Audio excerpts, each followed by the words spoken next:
Hello बच्चों, आज की क्लास में हम लोग नाइट्रोजन कंटेनिंग कंपाउंड चैप्टर को कवर करेंगे, जिसमें हम लोग पहले डाइएजोनियम सॉल्ट पढ़ेंगे, फिर उसके बाद में अमीन और फिर कुछ नाइट्रो कंपाउंड्स की रिएक्शंस पढ़ेंगे।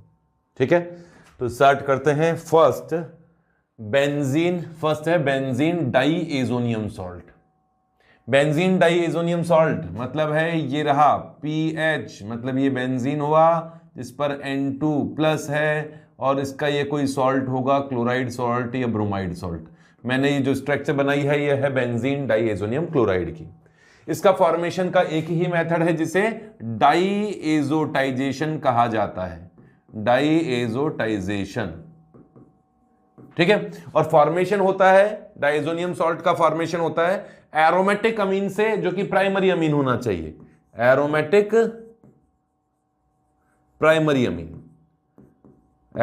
प्राइमरी अमीन की रिएक्शन करवा दिया जाए KNO2 प्लस HCl से। HCl एक्सिस में लिया जाता है। 0 to 5 डिग्री सेल्सियस टेम्परेचर रखना पड़ेगा। हो सकता है इन दोनों की जगह कई बार HNO2 लिखा हुआ मिल जाए, तब भी आप डाइएजोनियम सॉल्ट ही बना देना। ठीक है, मैकेनिज्म पे नहीं जाएंगे, डायरेक्ट रिएक्शन देखते हैं। अगर यहां आपने HCl लिया है तो क्लोराइड सॉल्ट बनेगा, अगर यहां आप H2SO4 लेते हो तो फिर सल्फेट का सॉल्ट बनेगा या हाइड्रोजन सल्फेट का सॉल्ट बनेगा। जैसे ये बनता है बेंजीन डाइएजोनियम सॉल्ट, ये हो गया। अगर AR इक्वल्स टू PH है, फिनाइल है, बेंजीन है, मतलब यहां बेंजीन होता, PH होता, प्राइमरी एनिलीन होता, तो डाइएजोनियम क्लोराइड बनता बेंजीन डाइएजोनियम क्लोराइड। ठीक है, इसका ये रेजोनेटिंग स्ट्रक्चर भी रहता है कि इलेक्ट्रॉन वापस यहां आ जाए, तो ये इसका रेजोनेटिंग स्ट्रक्चर है जिसमें यहां डबल बॉन्ड और यहां प्लस है। हालांकि इस कार्बन का ऑक्टेट कंप्लीट नहीं है, इस नाइट्रोजन का, बट फिर भी ये बेंजीन डाइएजोनियम सॉल्ट की रेजोनेटिंग स्ट्रक्चर्स है।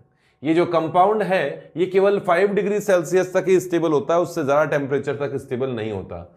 Stable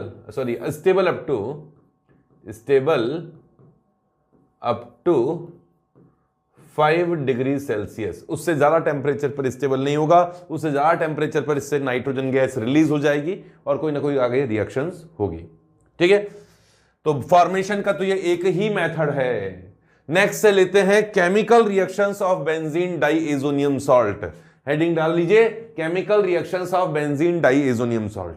benzene diazonium salt mainly give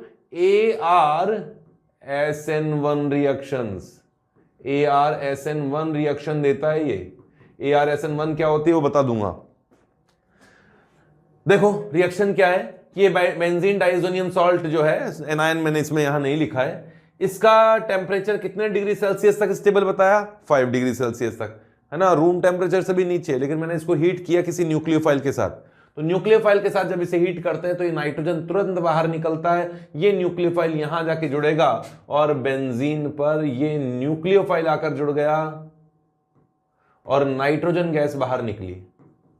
तो ये न्यूक्लियोफिलिक सब्स्टिट्यूशन रिएक्शन हुआ, फर्स्ट ऑर्डर की रिएक्शन है, इसलिए ArSN1 बोला जाता है। वैसे तो aromatic compounds nucleophilic substitution reactions नहीं देते, क्योंकि एरोमेटिक रिंग पर इलेक्ट्रॉन डेंसिटी ज्यादा होती है और न्यूक्लियोफाइल उस जगह अटैक करता है जहां इलेक्ट्रॉन डेंसिटी कम होती है। बट यहां तो इलेक्ट्रॉन डेंसिटी ज्यादा है, तो इस जगह अटैक नहीं करना चाहिए।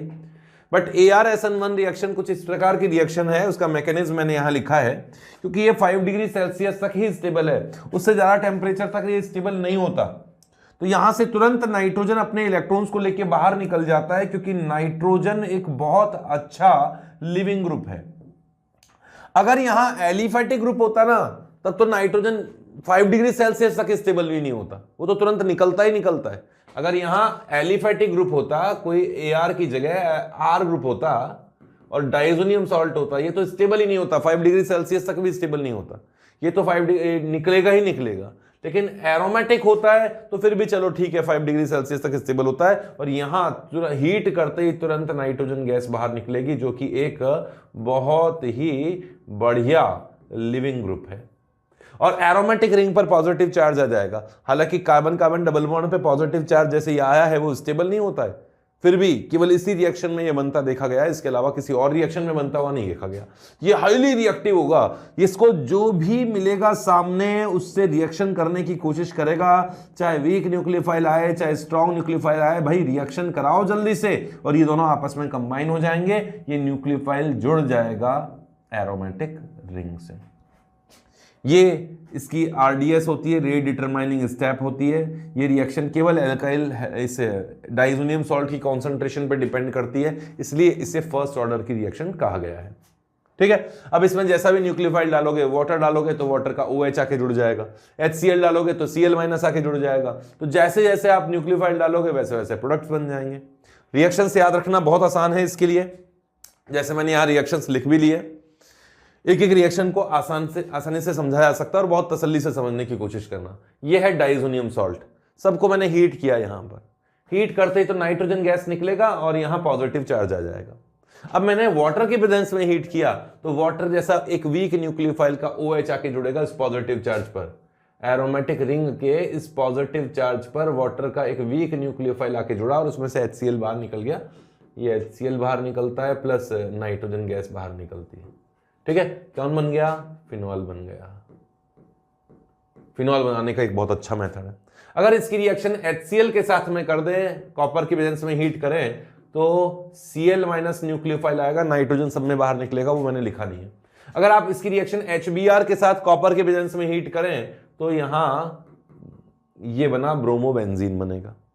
इन दोनों रिएक्शंस को कहा जाता है Gattermann's reaction. Gattermann's reaction, Gattermann's reaction. ठीक है, गाटरमान्स रिएक्शन इसे कहा जाता है। अगर आप कॉपर के साथ में कॉपर का कोई हैलाइड यूज करें, जैसे HCl की रिएक्शन कॉपर क्लोराइड के प्रेजेंस में किया जाए, तो उस केस में बनेगा तो वही, यहां Cl आ जाएगा। अगर आप HBr का यूज करोगे तो यहां ब्रोमोबेंजीन बन जाएगा। अगर आप HCN का यूज करोगे कॉपर की साइनाइड की प्रेजेंस में तो यहां साइनाइड आ जाएगा, कोई दिक्कत वाली बात नहीं है। बट इन रिएक्शंस को कहा जाता है सेंडमायर्स रिएक्शन। रिएक्शन का नेम याद रखिएगा, सेंडमायर्स रिएक्शन। इंपॉर्टेंट रिएक्शन है, नेम रिएक्शन काफी इंपॉर्टेंट होती है। ठीक है, नेक्स्ट पेज पे चलेंगे। तो बता ही दिया, वाटर से तो OH आएगा, HCl या HBr लोगे तो फिर Cl- आएगा। रिएक्शंस का नेम याद रखोगे आप। रिएक्शन नंबर 7 पे बढ़ता हूं। अगर इसकी रिएक्शन Ki के साथ हीट कर दिया तो इसको कॉपर वापर की जरूरत नहीं है, हीट कर दिया तो I- आएगा और वो नाइट्रोजन को तो निकालना ही है, नाइट्रोजन तो निकलेगा ही निकलेगा, हीट किया हुआ है सब में। अगर इसकी रिएक्शन Ks- से कर दी तो यहां सल्फर माइनस न्यूक्लियोफाइल है, वो जाके जुड़ जाएगा और क्या बन जाएगा? थायो एल्कोहल बन गया। थायो एल्कोहल क्या? ये तो थायोफिनॉल हो गया। ठीक है, अगर आपने HBF4 से रिएक्शन कराया है 0 to 5 डिग्री सेल्सियस पर, तो नाइट्रोजन तो गैस निकल नहीं सकती क्योंकि हीट ही नहीं किया आपने। तो बिल्कुल एक डिस्प्लेसमेंट रिएक्शन होती है कि यहां का H और यहां का Cl निकल गया HCl के फॉर्म में और BF4- Cl की जगह आ गया। कुल मिला के ये एक नया डाइएजोनियम सॉल्ट बना, कोई खास बात नहीं है। ये एक नया डाइएजोनियम सॉल्ट है, वो क्लोराइड का सॉल्ट था, ये भी इस तरह के एनाइन का सॉल्ट है। अगर इसे हीट किया गया होता, BH4 के साथ इसे हीट किया गया होता, या फिर इसे भी हीट कर दिया जाए तो क्या होगा? यहां का नाइट्रोजन तो निकलेगा ही निकलेगा, ये नाइट्रोजन निकल गया, BF3 बाहर निकलता है और यहां का एक H और Cl बाहर निकलता है, वो तो मैंने बता ही दिया है। कुल मिला के यहां का एक F आकर जुड़ जाएगा इस एरोमेटिक रिंग पर फ्लोरोबेंजीन बनाने की। ये मेरे सामने तो या तुम्हारे सिलेबस में आने वाली पहली रिएक्शन है। हालांकि फ्लोरोबेंजीन की रिएक्शन मैंने एक दो और पढ़ी हुई है, तुम्हारे सिलेबस में तो पहली और आखिरी रिएक्शन है। ठीक है, होगा क्या? यहां से BF3 बाहर निकला, एक F निकल के यहां जुड़ गया और नाइट्रोजन गैस बाहर निकल गई। इस रिएक्शन को कहा जाता है, इस पर्टिकुलर रिएक्शन को जब इसे हीट करते हैं तो बाल्सीमैन रिएक्शन इसे कहा जाता है।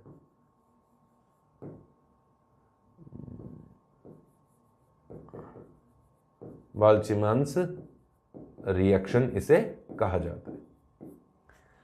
ठीक है, नेक्स्ट पेज पे चलते हैं। अगर KNO2 के साथ हीट करोगे तो NO2 माइनस आके जुड़ जाएगा, नाइट्रोबेंजीन बना। ये लीजिए नाइट्रोबेंजीन बनाने का एक और मेथड। हाँ, अब ये मैं दो मैथ रिएक्शंस आप लोगों को पढ़ा चुका हूं। उसमें हाइड्रोकार्बन में जब बेंजीन बताया था तो मैंने कहा था डाईएजोनियम सॉल्ट की रिएक्शन इथाइल अल्कोहल के साथ हीट करें तो ये इथाइल अल्कोहल तो खुद तो बन जाता है, एक H यहां से निकला इस कार्बन से, एक H इस ऑक्सीजन से निकला और इन दोनों के बीच में डबल बॉन्ड बना, और ये दोनों H जाकर एक H तो इस Cl के साथ बाहर निकल गया तो HCl बना, और दूसरा H, दो H निकले, एक H और ये Cl निकल गया HCl, और यहां का एक H जाकर बेंजीन पे जुड़ जाएगा। नाइट्रोजन तो गैस बाहर निकलनी है, इस फिनाइल पर जुड़ गया H और नाइट्रोजन गैस बाहर निकलनी है। तो ये बेंजीन फॉर्मेशन का एक मेथड है, याद रखिएगा, इसमें एसिटाल्डिहाइड बनता है। ठीक है।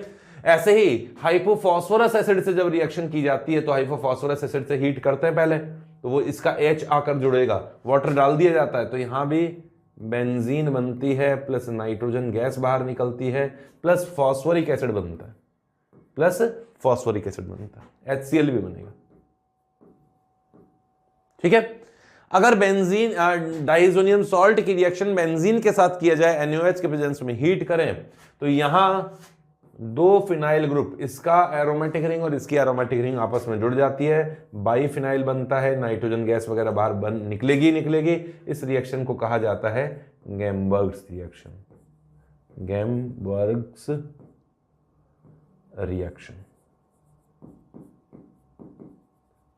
ठीक है, गैम्बर्ग्स रिएक्शन इसे कहा जाता है।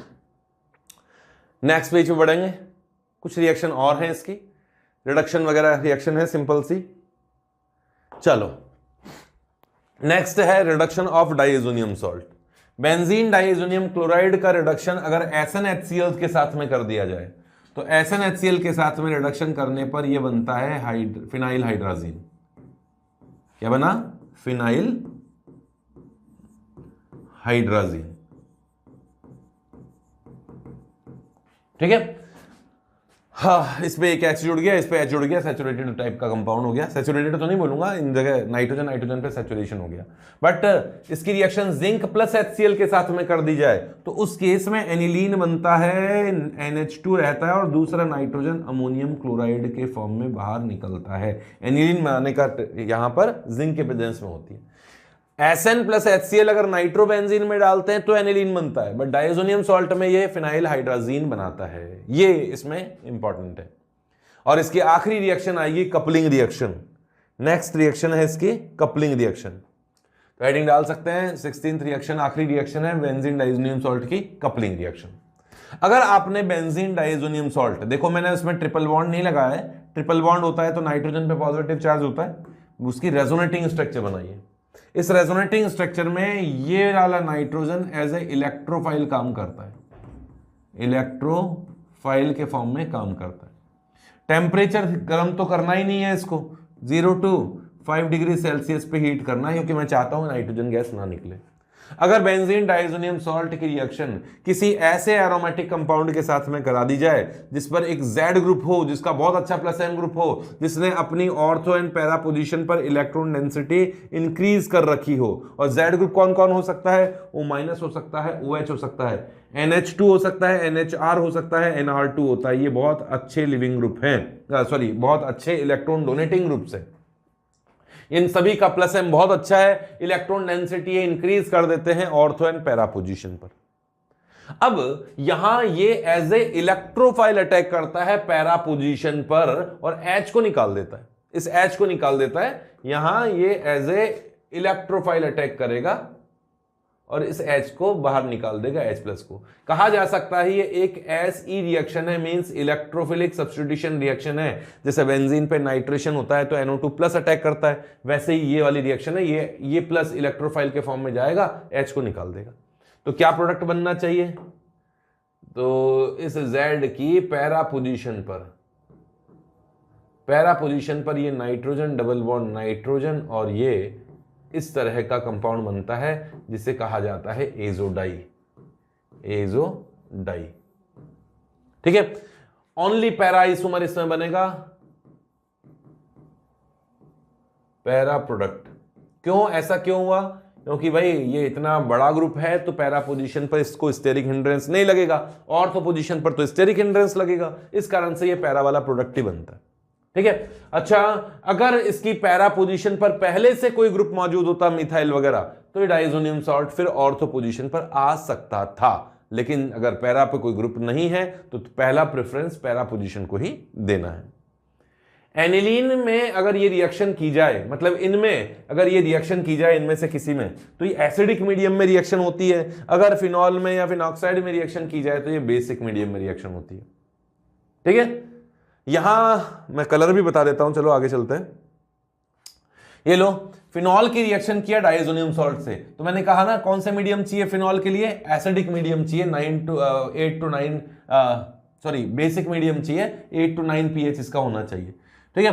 तो और पैरा पोजीशन पर रिएक्शन हो जाएगी, तो इस बेंजीन की पैरा पोजीशन पर ये इस तरह से अटैक करेगा और एजोडाई बन जाएगा। ये लो, मैं ऐसे बना देता हूं। ठीक है। और ये एक ऑरेंज कलर का कंपाउंड है, ऑरेंज कलर की डाई है।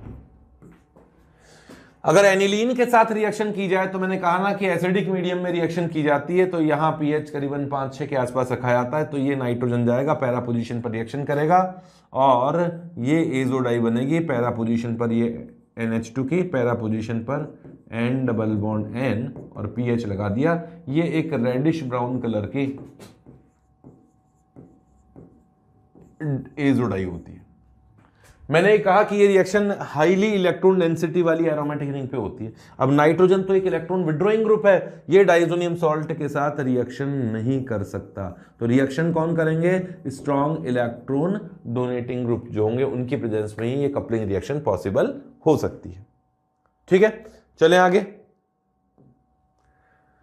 तो ये रिएक्शंस तो थी बेंजीन डाइएजोनियम सॉल्ट की रिएक्शन, थोड़ा जल्दी जल्दी कराई मैंने, बट रिएक्शन एक जैसी थी, केवल इसमें डिफरेंट टाइप की रिएक्शन, रिडक्शन रिएक्शन है और कपलिंग रिएक्शन है। अब स्टार्ट करते हैं हम लोग अमीन। अमीन मतलब एलिफेटिक अमीन भी हो सकता है, एरोमेटिक अमीन भी हो सकता है, कैसे बनता है और उसकी केमिकल रिएक्शंस क्या है उसके बारे में बात करते हैं। तो फर्स्ट है फॉर्मेशन की बात, रिएक्शंस फॉर फॉर्मेशन ऑफ अमीन। अमीन के फॉर्मेशन की रिएक्शंस लेते हैं। इसमें फर्स्ट है by reduction of nitrogen containing functional group. किसी कंपाउंड में नाइट्रोजन है, चाहे वो नाइट्रो ग्रुप हो, चाहे साइनाइड हो, चाहे अमाइड हो, उनका रिडक्शन करने के बाद अमीन बनाई जा सकती है, उससे रिलेटेड अमीन बनाई जा सकती है। तो ऐसे बहुत से फंक्शनल ग्रुप है जिनका रिडक्शन करने से अमीन बना सकते हैं। तो कौन कौन से रिड्यूसिंग एजेंट है वो भी थोड़ा देखना पड़ेगा आपको। नाइट्रो लिया है मैंने फर्स्ट, अगर नाइट्रो का एलिफेटिक, ये R इक्वल्स टू एलिफेटिक मानो, AR इक्वल्स टू एरोमेटिक तो होता ही है। एलिफेटिक ग्रुप से नाइट्रो ग्रुप जुड़ा हुआ है तो इसका रिडक्शन आप कई तरीके से कर सकते हैं। इसका हाइड्रोजनेशन करा दीजिए किसी मेटल, निकल, प्लेटिनम, पैलेडियम के प्रेजेंस में इसका हाइड्रोजनेशन हो सकता है। लिथियम एल्यूमिनियम हाइड्राइड, इसे इजीली इसका रिडक्शन करके इसे अमीन में कन्वर्ट कर सकता है। इसके अलावा इसमें SN प्लस HCl भी यूज कर सकते हैं, या फिर इसमें Fe प्लस HCl का भी यूज किया जा सकता है। कई बार जिंक प्लस HCl का भी यूज करने से ये एनिलीन बन जाता है।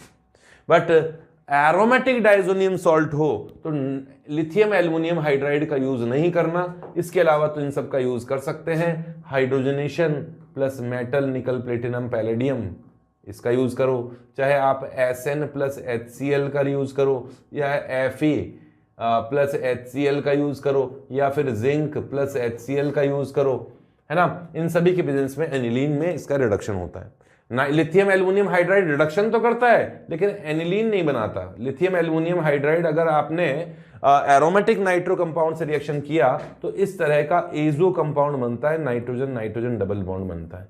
अगर ये AR equals to phenyl group होता तो इसे कहा जाता है एजो बेंजीन। ये तो हो गया नाइट्रोजन के, नाइट्रो ग्रुप के रिडक्शन से। नेक्स्ट ग्रुप लेते हैं, और भी बहुत सारे ग्रुप्स हैं मैंने लिखे हुए हैं। साइनाइड ग्रुप लेते हैं। साइनाइड ग्रुप का अगर रिडक्शन होगा तो रिडक्शन में तुम्हें नाइट्रोजन कंटेनिंग यही बनेगा कि ये कार्बन CH2 बना और ये NH2 बना। अब ये रिडक्शन कौन कौन कर सकते हैं, बहुत सारे ग्रुप्स हैं। जैसे हाइड्रोजनेशन इसका हो सकता है, हाइड्रोजन प्लस मेटल के प्रेजेंस में इसका रिडक्शन हो सकता है। लिथियम एल्युमिनियम हाइड्राइड पीछे नहीं रहेगा। और HI प्लस रेड फॉस्फोरस पहले भी बताया था मैंने, ये भी इसका रिडक्शन कर सकता है। क्लियर? सोडियम बोरोहाइड्राइड यहां यूज नहीं किया जा सकता। अच्छा, अगर इसमें सोडियम प्लस इथाइल अल्कोहल का यूज किया जाए तो भी रिडक्शन हो सकता है, जिसे मेंडियस रिडक्शन कहा जाता है। रिएक्शन का नेम याद रखना है, मेंडियस रिडक्शन इसे कहा जाता है। अगर आइसोसाइनाइड ले लें तो आइसोसाइनाइड का रिडक्शन करोगे, उसका करस्पॉन्डिंग अमीन बनेगा। यहां प्राइमरी अमीन बना था, ये तो प्राइमरी अमीन है, तो यहां सेकेंडरी अमीन बनेगा। R इक्वल्स टू एलिफेटिक हो या एरोमेटिक हो तो उसके अकॉर्डिंग या NH और ये CH3 बनेगा। और ये रिडक्शन कौन कौन कर सकता है? ये सारे ही कर सकते हैं, ये सारे ही कर सकते हैं। मतलब हाइड्रोजन प्लस मेटल भी लिया जा सकता है, लिथियम एल्यूमिनियम हाइड्राइड का भी यूज किया जा सकता है, HI प्लस रेड फॉस्फोरस का यूज किया जा सकता है। हालांकि HI रेड फॉस्फोरस थोड़ा तकलीफ देता है, हो सकता है इसका आगे और रिडक्शन कर दे। और sodium plus alcohol, ethyl alcohol का यूज भी किया जा सकता है, तो भी करेस्पॉन्डिंग सेकेंडरी अमीन इसमें बनती है। ठीक है, नेक्स्ट है अमाइड। अमाइड प्राइमरी अमाइड हो या सेकेंडरी अमाइड हो या टर्शरी अमाइड हो, उसके अकॉर्डिंग अमीन बनेगी। प्राइमरी अमाइड है तो प्राइमरी अमीन में रिडक्शन हो जाएगा। अब ये लिमिटेड रिडक्शन होता है, बहुत ज्यादा नहीं है ऐसे फंक्शन ग्रुप, बट कुछ ही फंक्शन ग्रुप इसका रिडक्शन कर सकते हैं। जब प्राइमरी अमाइड ले लिया तो प्राइमरी अमीन बनेगी, सेकेंडरी अमाइड ले लिया तो करेस्पॉन्डिंग सेकेंडरी अमीन बनेगी। अब बनेगी किस तरह से? ये रिडक्शन का पोर्शन है, हाइड्रोजनेशन इसका नहीं होता, बट लिथियम एल्यूमिनियम हाइड्राइड ये काम कर लेता है। और HI प्लस रेड फॉस्फोरस भी इसे रिडक्शन, इसका रिडक्शन कर सकता है और इनका रिडक्शन भी हो सकता है। ठीक है, और भी फंक्शन ग्रुप्स है। नेक्स्ट पेज पे चलते हैं। नेक्स्ट है imine, carbon nitrogen double bond हो, इमीन। इसका भी हाइड्रोजनेशन पॉसिबल है, लिथियम एल्युमिनियम हाइड्राइड भी इसका रिडक्शन कर सकता है, सोडियम बोरोहाइड्राइड भी इसका रिडक्शन कर सकता है। ठीक है, सोडियम बोरोहाइड्राइड भी कर सकता है, सोडियम इथाइल अल्कोहल भी यूज किया जा सकता है, और HI रेड फॉस्फोरस भी डाल सकते हैं। HI रेड फॉस्फोरस तो सब में ही काम कर जाएगा, सबको अमीन में कन्वर्ट कर देगा, तो इसको करस्पॉन्डिंग अमीन बना देंगे। तो यहां आ गया H और यहां आ गया H और डबल बॉन्ड टूट गया। जैसा भी ग्रुप जुड़े हुए हैं वैसे ग्रुप जोड़ दो, R है तो R जोड़ दो, मिथाइल है तो मिथाइल जोड़ दो, अमीन तो बन गया। आइसोसाइनेट, आइसोसाइनेट में भी ये लिथियम एल्युमिनियम हाइड्राइड डाल सकते हैं, सोडियम बोरोहाइड्राइड मैंने इसमें देखा नहीं है। HI रेड फॉस्फोरस तो डाल ही सकते हो, मुझे लिखने की जरूरत ही नहीं है। HI रेड फॉस्फोरस अगर डाल दिया जाए तो भी इसका रिडक्शन होगा, ये NH और ये CH3 बन जाएगा। क्या बना? AR और R जैसा भी ग्रुप है, साथ में NH और CH3, ये रिडक्शन हो गया, अमीन बन गया, लेकिन सेकेंडरी अमीन बना, कोई बात नहीं। एजाइड का रिडक्शन अगर लिथियम एल्युमिनियम हाइड्राइड के साथ में कर दिया जाए तो यहां से N2 गैस बाहर निकलती है और बनता है ये अमीन बनता है, यहां करेस्पॉन्डिंग अमीन बनता है और नाइट्रोजन गैस बाहर निकल जाती है। एजाइड का रिडक्शन करें। और डाइएजोनियम सॉल्ट का तो अभी मैंने बताया था, जिंक प्लस HCl के साथ रिडक्शन कर दोगे तो डाइएजोनियम सॉल्ट एनिलीन में कन्वर्ट हो जाएगा और अमोनियम क्लोराइड बाहर निकलेगा। तो ये रिडक्शन था। ऑक्साइम भी है, नेक्स्ट पेज पर लिखा हुआ है मैंने। नेक्स्ट है इसी फर्स्ट रिएक्शन में ऑक्साइम का रिडक्शन कर दो, ये रहा ऑक्साइम। ऑक्साइम का रिडक्शन लिथियम एल्युमिनियम हाइड्राइड से कर दो या HI प्लस रेड फॉस्फोरस से कर दो। ठीक है, क्या बनेगा? CH_NH2, ऑक्सीजन को जाने दो, ये बनेगा, अमीन बन गया। तो ये रिएक्शन थी फर्स्ट रिएक्शन, जिसमें नाइट्रोजन कंटेनिंग कंपाउंड का रिडक्शन करने से अमीन बनता है। ठीक है, और अब है हाइड्रोलाइसिस करने से। नेक्स्ट है कुछ फंक्शन ग्रुप है जिनका हाइड्रोलाइसिस करने से किसी तरह का अमीन बनता है, जैसे सेकेंडरी अमाइड या टर्शरी अमाइड का हाइड्रोलाइसिस कर दो, या आइसोसाइनाइड का हाइड्रोलाइसिस कर दो, या आइसोसाइनेट या इमीन का हाइड्रोलाइसिस कर दो। ये पांचों फंक्शन ग्रुप मैंने यहां लिखे हुए हैं। फर्स्ट तो सेकेंडरी अमाइड है, टर्शरी अमाइड है, आइसोसाइनाइड, आइसोसाइनेट एंड इमीन, उसी ऑर्डर में लिखा हुआ है। इनका हाइड्रोलाइसिस करोगे तो ये वाला बॉन्ड टूटेगा, RCOOH प्लस, ये वाला बॉन्ड टूट गया इसमें, ये वाला, इसमें भी ये बॉन्ड टूटेगा, और क्या बना? NH2 और R' है तो डैश लगा दो, अमीन बन गया ना, प्राइमरी अमीन। इसमें हाइड्रोलाइसिस करोगे तो वाटर इस बॉन्ड को तोड़ देगा, एक H यहां आएगा, एक OH ग्रुप यहां आएगा, तो क्या बनना चाहिए? RCOOH प्लस NH और 2 R ग्रुप जुड़े हुए हैं तो ये सेकेंडरी अमीन बन गया। अगर आइसोसाइनाइड का हाइड्रोलाइसिस किया जाए थोड़ा हीट वीट करके तो ये भी primary amine plus formic acid में कन्वर्ट हो जाता है। याद रखिएगा इसमें फॉर्मिक एसिड बनता है, ठीक है, सेकेंडरी अमीन नहीं बनेगा। आइसोसाइनेट है, आइसोसाइनेट का हाइड्रोलाइसिस करो तो secondary amine sorry carbon carbon double, जहां कार्बन नाइट्रोजन डबल बॉन्ड होता है ना ये वाला, उसका हाइड्रोलाइसिस करो तो ये बॉन्ड टूट जाएगा, और बॉन्ड टूटेगा ना तो वाटर के दोनों H नाइट्रोजन पे आएंगे और वाटर का ऑक्सीजन कार्बन पे आएगा, ठीक है। यहां क्या बना NH2 मतलब प्राइमरी अमीन, और कार्बन पे ऑक्सीजन आ गया तो CO2 बाहर निकलना चाहिए। ऐसे ही यहां पर भी वाटर के दोनों H नाइट्रोजन पे आएंगे और ऑक्सीजन कार्बन पे आएगा। ऑक्सीजन कार्बन पे आया तो क्या बना, करस्पॉन्डिंग कीटोन बन गया इमीन से, और ये बना NH2 और R ग्रुप है तो R ग्रुप जुड़ जाने दो, ये वाला कंपाउंड बनता है। तो ये कुछ फंक्शनल ग्रुप के हाइड्रोलाइसिस से भी अमीन बनता है। और ले आगे, नेक्स्ट है भाई गिगनारी एजेंट। सिंपल से रिएक्शन है, कभी पूछी नहीं गई है फिर भी आनी चाहिए। क्लोरअमीन की रिएक्शन की जाए, ये है क्लोरअमीन। क्लोरअमीन की रिएक्शन अगर गिगनारी एजेंट से कर दी जाए तो यहां से मैग्नीशियम क्लोराइड तो इस तरह से बाहर निकल जाएगा, ठीक है, और NH2 आके जुड़ जाएगा। रिएक्शन डायरेक्ट याद करो तो बेहतर है, रिएक्शन के तह में जाने की कोशिश करोगे तो फंसोगे, जरूरत समझता भी नहीं हो अभी बताने की। हाँ, by alcohols and phenol, alcohol और फिनॉल से भी अमीन बनाई जा सकती है। बहुत अच्छा मेथड तो नहीं है लेकिन ठीक ठाक यील्ड्स में आ जाती है। ये रहा एल्कोहल जिसकी रिएक्शन अमोनिया से करा दी, ये रहा फिनॉल जिसकी रिएक्शन अमोनिया से करा दी। ऐसा नहीं होगी, इसकी रिएक्शन कॉपर का ऑक्साइड चाहिए साथ में और हीट करना पड़ेगा। Cu2O की प्रेजेंस में हीट करने पर यहां करस्पॉन्डिंग अमीन बन पाएंगे। एरोमेटिक अमीन वाला बनना तो और मुश्किल होता है लेकिन थोड़ा सा बन जाता है, हीट वीट ज्यादा करना पड़ता है, ठीक है। तो ये 4 मेथड हो गए अमीन फॉर्मेशन के, और भी हैं अभी तो बहुत सारे मेथड्स हैं। ये रिएक्शन पढ़ी हुई है हम लोगों ने, एल्काइल हैलाइड में अमोनोलाइसिस पढ़ी थी भाई, अमोनोलाइसिस ऑफ एल्काइल हैलाइड और एराइल हैलाइड। एल्काइल हैलाइड में ज्यादा इंपॉर्टेंट है।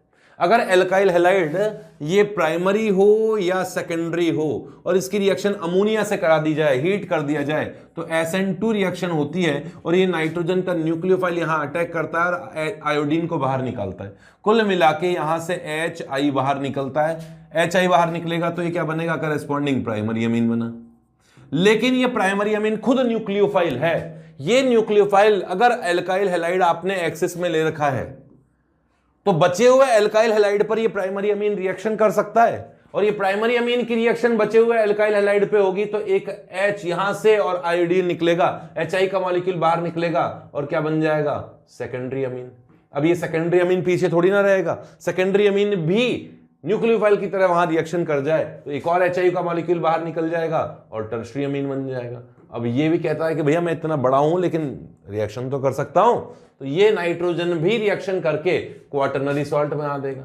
तो यहां तो आप primary, secondary and tertiary and quaternary salt सब बना सकते हो। डिपेंड करता है आपने ये जो रिएक्टेंट थे किस रेशो में लिए थे।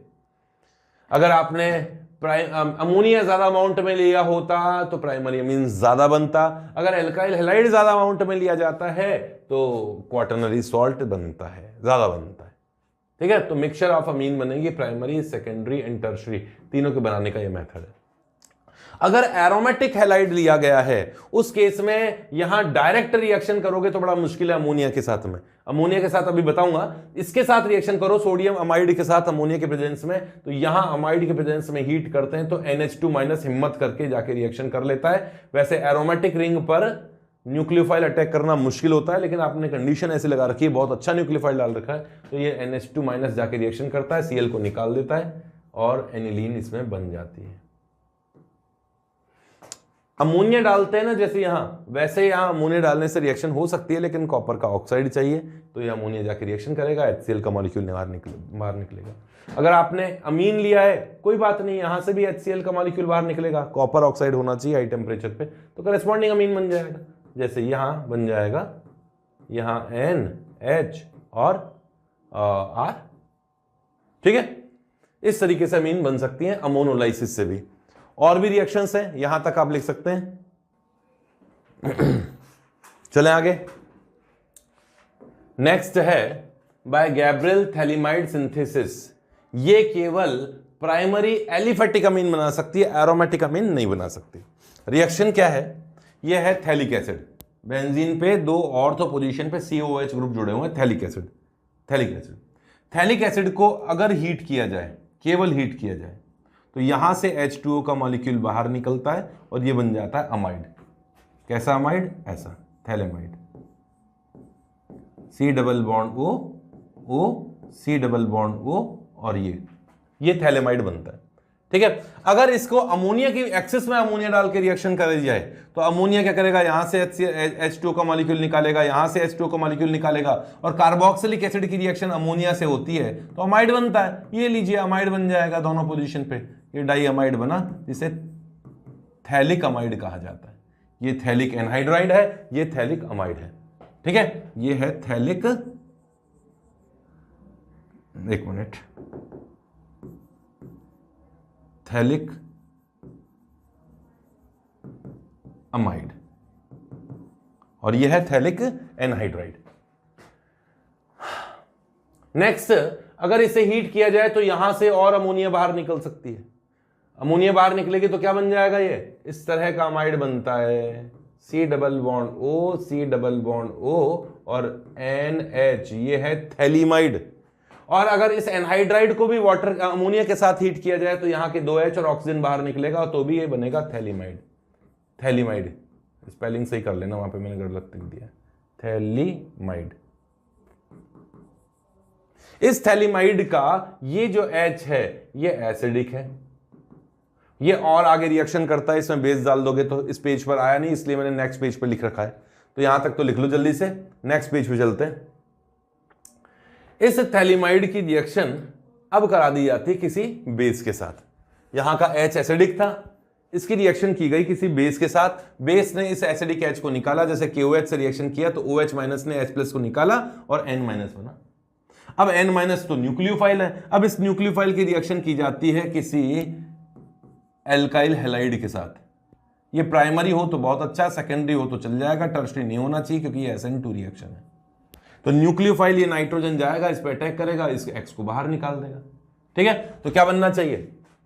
इस तरह का कंपाउंड बनना चाहिए कि यहां नाइट्रोजन है, यहां C double bond O C double bond O और नाइट्रोजन ने बॉन्ड बना लिया उस R के साथ, X बाहर निकल गया, KX बाहर निकल गया। अब है तो ये अमाइड ही, इसका इजीली हाइड्रोलाइसिस किया जा सकता है। वाटर के 2 मॉलिक्यूल से रिएक्शन करेगा, ये वाला बॉन्ड टूटेगा, वाटर का H यहां आएगा, OH यहां आएगा, ये वाला बॉन्ड टूटेगा, वाटर का H यहां आएगा, OH यहां आएगा। अमाइड का हाइड्रोलाइसिस से कार्बोक्सिलिक एसिड और अमीन बनते हैं, वही इसमें बन जाते हैं। यहां बन गया ये थैलिक एसिड, जिसका यूज वापस कर लिया जाता है इस रिएक्शन में, और बन गया अमीन। देख लो आप, प्राइमरी अमीन बना है। नाइट्रोजन जब एक ही कार्बन से जुड़ा होता है तो इसे प्राइमरी अमीन कहा जाता है, तो ये प्राइमरी अमीन है।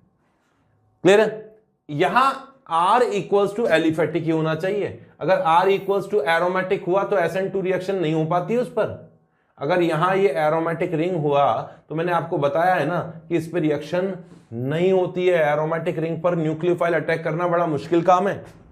बहुत ज्यादा पीछे पड़ जाए तो बात अलग है। जैसे अभी मैंने एक रिएक्शन कराई थी जिसमें एरोमेटिक क्लोराइड के ऊपर NaNH2 की रिएक्शन किया था हाई टेम्परेचर पे, वो तो फिर भी पॉसिबल थी, वो भी स्पेसिफिक कंडीशन में होती है। नॉर्मल कंडीशन में रिएक्शन नहीं होती है क्योंकि हाँ इलेक्ट्रॉन डेंसिटी ज्यादा है एरोमेटिक रिंग पर। तो प्राइमरी एलिफेटिक अमीन बनाने का ये एक मेथड है। नेक्स्ट रिएक्शन लेते हैं Hopman bromamide reaction. Hopman bromamide reaction या इसे हाफमैन हाइपोब्रोमाइड रिएक्शन भी कहा जाता है। ये एक डिग्रेडेशन मेथड है जिसमें कार्बन कम किया जाता है, अमाइड से प्राइमरी अमीन बनती है। तो यहां एक प्राइमरी अमाइड लिया गया है, ये R C double bond O NH2 है। यहां R इक्वल्स टू एलिफेटिक भी हो सकता है, एरोमेटिक भी हो सकता है, प्राइमरी अमाइड है। प्राइमरी अमाइड की रिएक्शन कर दी जाए ब्रोमीन से। ये क्वेश्चन आया हुआ है, कई बार पूछा जा चुका है। KOH की प्रेजेंस में इस तरह से रिएक्शन करें तो ये 1:4 के रेशियो में रिएक्शन करते हैं। ये 1:4 के फॉर्म में रिएक्शन करते हैं। एक बार इसका स्टोइचियोमेट्रिक भी पूछा गया था, रेशियो भी पूछा गया था। तो बनता क्या है, यहां एरोमेटिक हो या एलिफेटिक हो, एक कार्बन कम होगा और NH2 बन जाएगा, ठीक है। और 2KBr बनता है, अमीन बना, प्राइमरी अमीन, एक कार्बन कम हो गया इसमें, मैकेनिक्स के पीछे नहीं पड़ेंगे अभी। और वाटर के मॉलिक्यूल बाहर निकलने चाहिए 4, और बैलेंस करनी पड़ेगी ना। अच्छा एक मिनट, कार्बन तो एक है, कार्बोनेट निकलेगा तो पोटेशियम कार्बोनेट भी निकलता है, और ऑक्सीजन बैलेंस हो गए जहां तक मुझे समझता है, 3 ऑक्सीजन यहाँ के, 2 ऑक्सीजन और ये तीसरा ऑक्सीजन, 2 H2O बनेंगे इसमें साथ में, बैलेंस इक्वेशन हो गई है। कुल मिला के प्राइमरी अमीन बनाने की रिएक्शन है, बहुत इंपॉर्टेंट रिएक्शन है। यहां अगर जहां भी KOH और ब्रोमीन लिखा हुआ है उसकी जगह KOBr की रिएक्शन भी कर दी जाए तो भी आपको यही रिएक्शन करानी है, क्योंकि इन दोनों के रिएक्शन से KOBr बनता है, KOBr आगे रिएक्शन कर सकता है इससे, यही वाला प्रोडक्ट बनता है। तो ये रिएक्शन है हाफमान ब्रोमेमाइड, इंपॉर्टेंट रिएक्शंस में से ये एक रिएक्शन है, पूछे जाने की पॉसिबिलिटी है। एक श्मिट रिएक्शन भी होती है, हालांकि इसकी पूछा कम ही गया है इसे।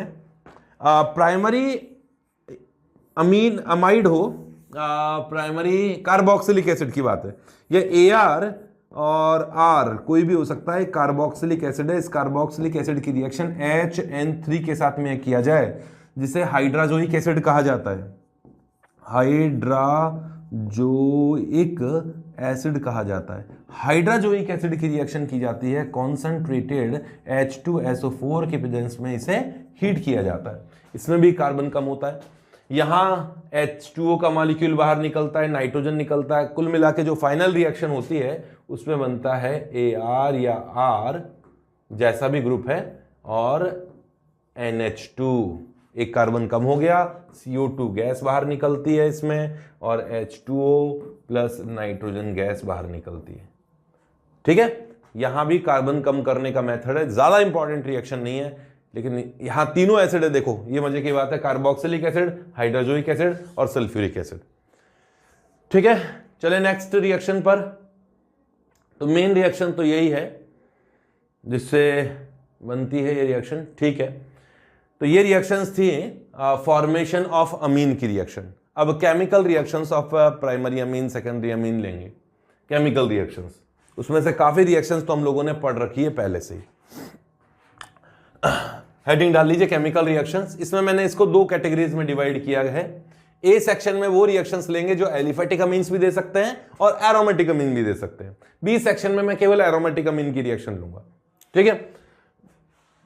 Reaction number 1, A1, reaction with strong bases, strong acids. Because nitrogen का ये लोन पेयर है तो नाइट्रोजन बेस की तरह बिहेव करना चाहिए, तो नाइट्रोजन जो है वो एसिड्स के साथ रिएक्शन करके सॉल्ट बना लेता है। अमीन जो है एसिड्स के साथ रिएक्शन करके सॉल्ट बना लेता है, मतलब बेस है। तो यहां HCl के साथ रिएक्शन की गई, ये मैंने बेसिक नेचर की रिएक्शन बताई है, मतलब नाइट्रोजन बेस की तरह बिहेव कर रहा है। HCl से रिएक्शन की गई तो यहां सॉल्ट बनेगा RNH3 plus and Cl minus. इसे इस तरह से भी लिखा जा सकता है RNH2.HCl, लिखने का तरीका अलग अलग है, कंपाउंड सेम ही है। सल्फ्यूरिक एसिड के साथ इसके 2 मोल्स रिएक्शन करें तो क्या बनेगा RNH3 plus whole twice sulphate का सॉल्ट। अगर आप इसकी रिएक्शन क्लोरोप्लेटिनिक एसिड से करें, महंगा एसिड है ना क्लोरोप्लेटिनिक एसिड, तो इसके 2 मोल्स की रिएक्शन होगी यहां और ये बनेगा RNH3 प्लस, मैं केवल इसी मेथड से लिख रहा हूं, ऐसे भी लिखा जा सकता है, एंड PTCl6 माइनस 2, ये भी एक सॉल्ट है, एसिड बेस रिएक्शन है। महंगे एसिड यूज करूंगा, अब सोने वाला एसिड है ना, सोने मतलब गोल्ड का एसिड, क्लोरोऑरिक एसिड HAUCl4, तो यहां से एक H यहां जाके जुड़ जाएगा और यहां भी सॉल्ट बन जाएगा। तो ये रिएक्शंस अमीन की बेसिक नेचर को इंडिकेट करती है कि भाई अमीन तो बेस है, तो अभी तो एसिड के साथ रिएक्शन करके सॉल्ट बना रहा है। ये दोनों जो सॉल्ट हैं, महंगे महंगे एसिड्स के सॉल्ट, ये इजीली पीपीटी बना लेते हैं और ये सेपरेशन में यूज किए जाते हैं अमीन्स के। अमीन्स को अगर कहीं से बाहर निकालना हो तो इनकी रिएक्शन करा दो तो सॉल्ट बन के पीपीटी बन जाएंगे, उनको फिल्टर करके अलग कर देना, फिर उसमें बेस डालोगे तो वापस अमीन बन जाते हैं। चलें आगे। नेक्स्ट रिएक्शन लेते हैं A2। A2 रिएक्शन है, स्ट्रॉन्ग बेस के साथ रिएक्शन कर दो। नाइट्रोजन का जो H है वो थोड़ा बहुत एसिडिक तो है, नाइट्रोजन का H एसिडिक होगा ना भाई, नाइट्रोजन की इलेक्ट्रोनेगेटिविटी तो ज्यादा है, तो H एसिडिक की तरह भी काम कर सकता है। तो बहुत स्ट्रॉन्ग बेस के साथ ये एसिड की तरह काम करता है, जैसे सोडियम मेटल के साथ, सोडियम हाइड्राइड के साथ, या गिगनार रिएजेंट के सामने आ जाए तो सोडियम मेटल के साथ तो यहां करेगा इस तरह का सॉल्ट बनाएगा, और यहां H जो है वो H2 के फॉर्म में बाहर निकल गया।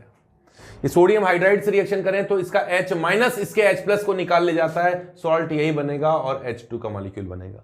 गिगनार एजेंट का कार्बन माइनस बहुत अच्छा बेस है, ये R माइनस, कार्बन माइनस इस H के साथ रिएक्शन कर लेगा, R-H बना देगा, और मैग्नीशियम उस नाइट्रोजन के साथ इस तरह से जुड़ जाएगा, ये मैग्नीशियम और ब्रोमाइड। तो यहां नाइट्रोजन से H+ निकला, तो ये नाइट्रोजन की एक एसिडिक नेचर की रिएक्शन हो गई। नाइट्रोजन यहां एसिड की तरह भी काम कर रहा है। वैसे अगर ज्यादा रिएक्शंस की बात करें तो बेसिक नेचर की और न्यूक्लियोफाइल की रिएक्शन इसमें ज्यादा होती है। नेक्स्ट थर्ड रिएक्शन पे आते हैं, एल्काइलेशन। जो अभी अमोनोलाइसिस पढ़ा था ना, वही रिएक्शन है। थर्ड रिएक्शन है एल्काइलेशन, जो कि SN2 रिएक्शन है, कुछ भी नहीं है। अभी कुछ देर पहले मैंने पढ़ाया R- है, जो कि प्राइमरी भी हो सकता है, सेकेंडरी भी हो सकता है, टर्शरी नहीं होना चाहिए, क्योंकि ये SN2 रिएक्शन करा रहे हैं। टर्शरी होगा तो फिर उसमें एल्कीन बन जाती है एलिमिनेशन से। अगर इसकी रिएक्शन करा दी तो मैंने कहा ना, ये primary amine, secondary amine, tertiary अमीन, क्वाटरनरी सॉल्ट बनाएगा। ये प्राइमरी अमीन तो पहले से ही लिया, इस नाइट्रोजन की रिएक्शन होगी, यहां से HCl का मॉलिक्यूल बाहर निकलेगा, RNHR- बना, जो कि क्या है, एक सेकेंडरी अमीन है। ये बचा हुआ, मैंने कहा ना, अगर ये एक्सेस अमाउंट में हुआ, सॉरी ये अल्काइल हैलाइड एक्सेस में हुआ, तो ये वापस इस पे रिएक्शन कर सकता है और HCl का एक और मॉलिक्यूल बाहर निकलेगा और HX का, और टर्शरी अमीन भी बन सकती है, और टर्शरी अमीन के बाद में क्वाटरनरी सॉल्ट भी बन सकता है। यहां क्वाटरनरी सॉल्ट भी बन सकता है। ठीक है, ये एल्काइल ग्रुप जुड़ रहा है, इसलिए एल्काइलेशन हुआ। किसका एल्काइलेशन हुआ? अमीन का एल्काइलेशन हुआ। एल्काइल हैलाइड का क्या हुआ? अमीनोलाइसिस हुआ, क्योंकि उसपे अमीन ग्रुप आके जुड़ रहा है, तो अमीनोलाइसिस हो जाएगा। क्लियर है? नेक्स्ट है एसाइलेशन। एसाइलेशन ये भी पड़ी हुई रिएक्शन है। याद करो, एसिड हैलाइड की रिएक्शन करा दी जाए या एनहाइड्राइड की रिएक्शन किया जाए, तो नाइट्रोजन यहां एज ए न्यूक्लियोफाइल अटैक करता है और इसे बाहर निकालेगा। मैंने आप लोगों को ये रिएक्शन बताई थी कि अगर कोई एसिड हैलाइड है या इस तरह का कोई एसिड डेरिवेटिव है, तो स्ट्रॉन्ग न्यूक्लियोफाइल यहां आके अटैक करता है, O- बनाता है। तो वो जैसे न्यूक्लियोफाइल आ गया, O- बना, और यहाँ L लिविंग ग्रुप है और वो न्यूक्लियोफाइल जुड़ गया, फिर O- यहाँ डबल बॉन्ड बना के इस लिविंग ग्रुप को बाहर निकाल देता है और डबल बॉन्ड बन जाता है। तो ऐसी ही रिएक्शन है, जैसे गिगनार एजेंट में भी ऐसा ही होता है। ये नाइट्रोजन अटैक करेगा इस कार्बन पर, इस Cl को निकाल देगा फाइनली। तो यहां से H और Cl बाहर निकला, तो क्या बना? CH3, C double bond O, किससे जुड़ गया? नाइट्रोजन से जुड़ गया, नाइट्रोजन पे R ग्रुप है, क्या बना? अमाइड बना। ऐसी ही रिएक्शन साथ में क्या बाहर निकलना चाहिए? HCl बाहर निकलना चाहिए। ऐसी रिएक्शन एनहाइड्राइड के साथ भी हो सकती है। ये नाइट्रोजन यहां रिएक्शन करेगा, इसे बाहर निकालेगा, और कुल मिला के ये O और यहां का एक H तो एसिटिक एसिड बना देगा, और यहां वही अमाइड बनेगा जो यहां बना था, साथ में एसिटिक एसिड बन जाएगा। ये एसाइलेशन रिएक्शन हो गई। एसाइलेशन में मैंने फिनॉल के एसाइलेशन में बताया था कि यहां अगर pH रख दिया जाए, pH, तो बेंजोइलेशन रिएक्शन कहा जाता है, जिसे शॉर्टन वुमन कहा जाता है, शॉर्टन वुमन रिएक्शन। ठीक है, नेक्स्ट चले नेक्स्ट पेज पर। तो नेक्स्ट रिएक्शन है reaction with aldehyde and ketones. किसी अमीन की रिएक्शन एल्डिहाइड कीटोन से कर दी जाए एसिडिक मीडियम में हाई टेम्परेचर पर, तो यहां से H2O का मॉलिक्यूल बाहर निकलता है। H2O का मॉलिक्यूल बाहर निकलता है और नाइट्रोजन कार्बन डबल बॉन्ड बनेगा, एक इमीन टाइप का कंपाउंड बनेगा जिसे शिफ बेस कहा जाता है। ये है शिफ बेस, इमीन है जिसे शिफ्स बेस कहा जाता है। ठीक है, लेकिन अगर ये सेकेंडरी अमीन होता, तो सेकेंडरी अमीन में इनमीन फॉर्मेशन होता है। जैसे देखो, सेकेंडरी अमीन लेता हूं मैं, एल्डिहाइड से रिएक्शन करा के बता रहा हूं। यहाँ CH2 और एक H है, मतलब CH3 है, और यहाँ C डबल बॉन्ड O और H है, और यहाँ से H2O तो निकला ही है, तो मैंने बता ही दिया आप लोगों को। इसकी रिएक्शन आपने सेकेंडरी अमीन से करा दी, जैसे इस पर ये 2 R ग्रुप जुड़े हुए हैं जो कि क्या है, सेकेंडरी अमीन है। तो सेकेंडरी अमीन से अगर आप रिएक्शन कराएंगे, वही एसिडिक मीडियम में हीट वीट करें, तो यहाँ 2H तो है ही नहीं, तो यहां से H2O निकलेगा कैसे, लेकिन H2O निकलता है। किस तरह से निकलता है वो देखो, एक H तो इसकी अल्फा पोजीशन से, एल्डिहाइड की अल्फा पोजीशन या कीटोन की अल्फा पोजीशन से ये ऑक्सीजन बाहर निकलेगा और यहाँ का H बाहर निकलेगा, कुल मिला के H2O तो बाहर निकल गया, और बॉन्ड क्या बनेंगे, नाइट्रोजन का और कार्बन का तो एक बॉन्ड बन जाएगा, और यहाँ कार्बन और कार्बन में डबल बॉन्ड बन जाएगा। कहने का मतलब ये क्या बना, इस कार्बन में और कार्बन में तो डबल बॉन्ड बन गया, और यहाँ नाइट्रोजन के साथ ये सिंगल बॉन्ड और उस पर 2 R ग्रुप। इसे कहा जाता है, डबल बॉन्ड पे NH2 होता है या अमीन होता है, तो उसे कहा जाता है ईन, मतलब डबल बॉन्ड, और अमीन तो अमीन है ही, तो ईन अमीन इसे कहा जाता है। ठीक है, ये इनअमीन फॉर्मेशन की रिएक्शन हो गई। इस तरीके से एल्डिहाइड कीटोन से रिएक्शन होती है। नेक्स्ट रिएक्शन पे बढ़ूंगा मैं। नेक्स्ट है हाफमैन मस्टर्ड ऑयल रिएक्शन, जो कि टेस्ट है प्राइमरी अमीन्स का, बहुत इंपॉर्टेंट रिएक्शन है, टेस्ट ऑफ प्राइमरी अमीन। ये रिएक्शन की जाती है कार्बन डाइऑक्साइड से अमीन्स की। तो रिएक्शन कैसी है समझना, अगर प्राइमरी अमीन की रिएक्शन कार्बन डाइऑक्साइड से की जाए, तो यहां ये नाइट्रोजन रिएक्शन करेगा इस कार्बन पर और S माइनस बनेगा, और यहां का एक H उठकर इस सल्फर पे आ जाएगा। तो क्या कंपाउंड बनना चाहिए, देखना, ये रहा RNH और एक H उठकर यहां आ गया। पूरा मैकेनिज्म नहीं बता रहा हूं मैं, तो तुम्हें तरीका बता रहा हूं कि याद कैसे किया जाएगा। SH ये बना, ठीक है, ये लो, ये बना, ये कंपाउंड है। अब इस कंपाउंड को अगर हीट किया जाए तो यहां से H2S का मॉलिक्यूल बाहर निकल सकता है, H2S गैस बाहर निकल सकती है, और कार्बन और नाइट्रोजन के बीच में डबल बॉन्ड बना, ये बना आइसोथायोसाइनेट, इसे कहा जाता है आइसोथायोसाइनेट। इसी की स्मेल मस्टर्ड ऑयल स्मेल होती है। अच्छा, ये H2S गैस बाहर निकल रही है, इसकी भी अगर जांच की जाए कि यहां ये H2S ही है कि नहीं है, तो इसकी रिएक्शन मर्क्यूरिक क्लोराइड के साथ में करवा दी जाती है, मर्क्यूरिक क्लोराइड के साथ में, क्योंकि मर्करिक सल्फाइड के साथ तुरंत पीपीटी बना लेगा। तो जैसे ही इसके साथ रिएक्शन कराएगा ना, तो सल्फाइड का ब्लैक पीपीटी बनेगा और 2HCl का मॉलिक्यूल बाहर निकलेगा, ये ब्लैक पीपीटी बनता है। और ये कौन है, ये आइसोसाइनेट है, आइसोथायोसाइनेट, आइसोथायोसाइनेट।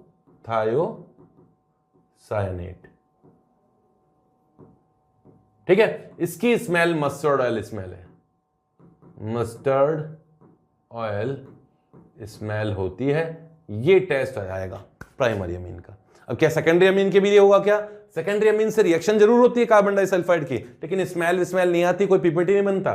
जैसे यहां रिएक्शन करा दो तो यहां रिएक्शन हो गई, ये S मानेगा और यहां से H इस सल्फर पे पहुंच गया, तो नाइट्रोजन है यहां और यहां R ग्रुप है, कार्बन का बॉन्ड और SH और डबल बॉन्ड सल्फर। अब बताओ यहां पर H है क्या, H होता तो हीट करने से H2S गैस बाहर निकलती, लेकिन H ही नहीं है, तो हीट करने से कुछ रिएक्शन यहां होती ही नहीं है। नो रिएक्शन, ना कोई पीपीटी, ना कोई गंध, सुगंध। मस्टर्ड ऑयल की सुगंध तो खैर क्या होती है, लेकिन बदबू भी नहीं होती। ठीक है, हम तो मस्टर्ड ऑयल यूज करते हैं भाई, सिंपल। चलो, टर्शरी अमीन की रिएक्शन कार्बन डाइसल्फाइड से कर दी जाए तो रिएक्शन ही नहीं होती है, लेकिन टेस्ट ये प्राइमरी अमीन का ही है। टर्शरी अमीन के साथ तो रिएक्शन ही नहीं है, सेकेंडरी अमीन के साथ रिएक्शन है, लेकिन टेस्ट प्राइमरी अमीन का ही है। हो गया। नेक्स्ट पेज पे चलते हैं, एक और टेस्ट है हिंसबर्ग रिएजेंट से। नेक्स्ट है A7 हिंसबर्ग रिएजेंट टेस्ट। ये प्राइमरी और सेकेंडरी दोनों अमीन का टेस्ट है। हिंसबर्ग रिएजेंट कौन होता है, ये होता है फिनाइल बेंजीन सल्फोनिक एसिड होता है ना, तो बेंजीन सल्फोनिक एसिड में से OH निकाल के Cl लगा दिया तो बेंजीन सल्फोनिल क्लोराइड हो गया, बेंजीन सल्फोनिल क्लोराइड। यही है हिंसबर्ग रिएजेंट, यही है हिंसबर्ग रिएजेंट। इसे ही कहा जाता है हिंसबर्ग्स रिएजेंट। ठीक है, अब रिएक्शन क्या है, प्राइमरी अमीन की रिएक्शन की गई हिंसबर्ग रिएजेंट से, तो यहां का एक H और एक Cl निकला, HCl का मॉलिक्यूल निकला, तो नाइट्रोजन का बॉन्ड बन जाना चाहिए। ये लीजिए नाइट्रोजन का बॉन्ड बन गया, किससे, इस सल्फर के साथ में, तो ये लीजिए सल्फर के साथ बॉन्ड बन गया, ये कंपाउंड बन गया सल्फोनिक एसिड का अमाइड, सल्फेनेमाइड जिसे कहा जाता है। ये वाटर में इनसॉल्युबल है, इनसॉल्युबल इन वाटर, चलो कोई बात नहीं। लेकिन इसकी रिएक्शन जब KOH से की जाती है तो ये KOH के साथ रिएक्शन कर लेता है, क्योंकि नाइट्रोजन का ये H जो है ना थोड़ा बहुत एसिडिक है और वो भी सल्फर के पास आ गया तो अच्छा खासा एसिडिक हो गया, तो ये H+ और यहाँ का OH- H2O के फॉर्म में निकले और यहाँ सॉल्ट बन गया। ये सॉल्ट वाटर में सॉल्युबल है, ये सॉल्ट वाटर में सॉल्युबल है, सॉल्युबल इन वाटर। ठीक है, अभी रिएक्शन सेकेंडरी अमीन की भी करा देता हूं, फिर समझाऊंगा कि टेस्ट कैसे है। कि ये सेकेंडरी अमीन है, ये सेकेंडरी अमीन है, इसकी रिएक्शन हिंसबर्ग रिएजेंट से कराई, HCl तो बाहर निकल गया और क्या बना R2N और sulphur double bond O, sulphur double bond O और ये इनसॉल्युबल सॉल्ट बना H2O में इनसॉल्युबल है, water insoluble, insoluble in water. ठीक है, अब इसकी रिएक्शन KOH से करा दी जाए तो होगी क्या, नाइट्रोजन पे तो H नहीं है, एसिडिक H नहीं है, तो ये रिएक्शन नहीं करता है, मतलब डिसॉल्व भी नहीं होता है। टर्शरी अमीन तो ये रिएक्शन ही नहीं कर पाते, HCl कहां से निकलेगा, तो ये नो रिएक्शन, ऐसे याद कर सकते हैं। अब सुन लो मेरी बात, पर प्राइमरी और सेकेंडरी अमीन में रिएक्शन कैसे हुई। प्राइमरी अमीन में या सेकेंडरी अमीन में हिंसबर्ग रिएजेंट डाल दिया जाए तो PPT आ जाएगा, और अगर वो PPT KOH के साथ डालने पर डिसॉल्व हो जाए तो प्राइमरी अमीन है, अगर KOH के साथ डालने पर वो PPT डिसॉल्व नहीं हो तो सेकेंडरी अमीन है। अब PPT नहीं आया तो फिर कह नहीं सकते कि टर्शरी अमीन है कि क्या है। ठीक है, चले आगे। ये हिंसबर्ग रिएजेंट रिएक्शन थी, हिंसबर्ग टेस्ट था। नेक्स्ट एक और टेस्ट है कार्बिल अमीन रिएक्शन, जिसे आइसोसाइनाइड टेस्ट भी कहा जाता है। इंपॉर्टेंट टेस्ट है, बदबूदार कंपाउंड बनता है।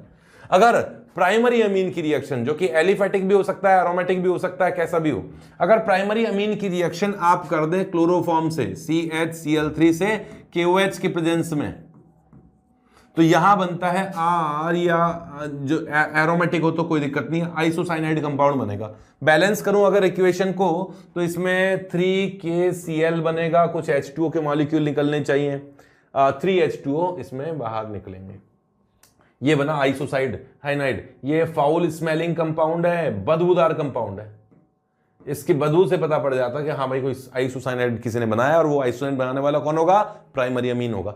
सेकेंडरी अमीन ये टेस्ट नहीं देता है, प्राइमरी अमीन ही ये टेस्ट देता है। इन दोनों की रिएक्शन से बीच में बनता है कार्बीन, CH2 कार्बीन, जो कि यहां रिएक्शन करेगा, ये है डाइक्लोरोकार्बीन। ये डाइक्लोरोकार्बीन एज ए रिएक्टेंट यहां काम करता है। ये रिएक्शन करता है इस नाइट्रोजन के साथ में कार्बन, और यहां के 2H और ये 2Cl निकल गए HCl के फॉर्म में, और ये बना। ठीक है, अब आप बोलोगे HCl तो कहां दिखे, लेकिन वो KOH से रिएक्शन करके सॉल्ट बना लेगा। तो ये कुछ रिएक्शंस थी प्राइमरी अमीन की रिएक्शन, जो कि एलिफेटिक अमीन भी दे सकते हैं, एरोमेटिक अमीन भी दे सकते हैं, और भी रिएक्शन है। Next reaction with nitrous acid, nitrous acid से रिएक्शन करा दिया जाए, एलिफेटिक अमीन और एरोमेटिक अमीन दोनों ही डिफरेंट टाइप से रिएक्शन करते हैं, दोनों ही की रिएक्शन डिफरेंट टाइप से होती है। जैसे एक मिनट, नाइट्रस एसिड में किस तरह से डिसोसिएशन हो सकता है वो यहां मैंने बता दिया है। नाइट्रस एसिड में जब H+ डाला जाता है तो H+ और OH- यहां से निकले तो NO2+ बनता है, NO+ बनता है, नाइट्रोसोनियम आयन बनता है। अगर किसी प्राइमरी एलिफेटिक अमीन में नाइट्रस एसिड डाल दिया जाए और नाइट्रस एसिड की जगह KNO2 या HCl डाल दिया जाए, टेम्परेचर कुछ भी हो, अल्कोहल बनेगा। क्या बनेगा, अल्कोहल, ROH बनेगा, लेकिन साइड में कुछ ईथर भी बनता है, साथ में कुछ एल्कीन्स भी बनते हैं, और प्रोडक्ट्स भी बनते हैं, अदर प्रोडक्ट्स। लेकिन ज्यादातर केस में मेजर होता है अल्कोहल, जनरली मेजर कौन होगा, अल्कोहल मेजर होगा। इसका कॉन्सेप्ट ये है कि डाइजोनियम सॉल्ट तो इसमें बनेगा ही बनेगा। जैसे मैंने आपको एलिफेटिक, अभी एरोमेटिक में डाइजोनियम क्लोराइड पढ़ाया था, वैसे ही रिएक्शन है, वही प्राइमरी अमीन है और उसकी रिएक्शन नाइट्रस एसिड से कर दिया जाए तो डाइजोनियम सॉल्ट बनता तो है, बट एलिफेटिक का डाइजोनियम सॉल्ट स्टेबल नहीं होता, ये अनस्टेबल होता है, ये अनस्टेबल होता है। और नाइट्रोजन मैंने कहा ना बहुत आसानी से बाहर निकल जाएगा अपने इलेक्ट्रॉन्स को लेकर, तो नाइट्रोजन तो लिविंग ग्रुप के फॉर्म में बाहर निकल जाता है और कार्बोकैटायन इंटरमीडिएट बनता है जिसमें रीअरेंजमेंट भी हो सकता है। अब ये कार्बोकैटायन इंटरमीडिएट क्योंकि एक्वा सॉल्यूशन है, HCl कोई गैस थोड़ी ना यूज किया होगे, HCl तो गैस है, तो वाटर एक्वा सॉल्यूशन में डिसॉल्व करके यूज किया जाता है। तो अब यहाँ जो एक्वस मतलब वाटर था, वो वाटर इस एसिड के साथ रिएक्शन करके अल्कोहल बना देता है। ईथर कैसे बना होगा? ईथर ऐसे बना होगा कि ये जो अभी अभी जो अल्कोहल बना है वो बचे हुए किसी कैटायन के साथ रिएक्शन कर ले तो वो H+ निकाल के ईथर बना सकता है। अगर इससे इवन एलिमिनेशन हो जाए, क्योंकि कैटायंस में एलिमिनेशन भी होता है, तो एल्कीन बन सकता है और भी कई तरह के प्रोडक्ट इसमें बनते हैं।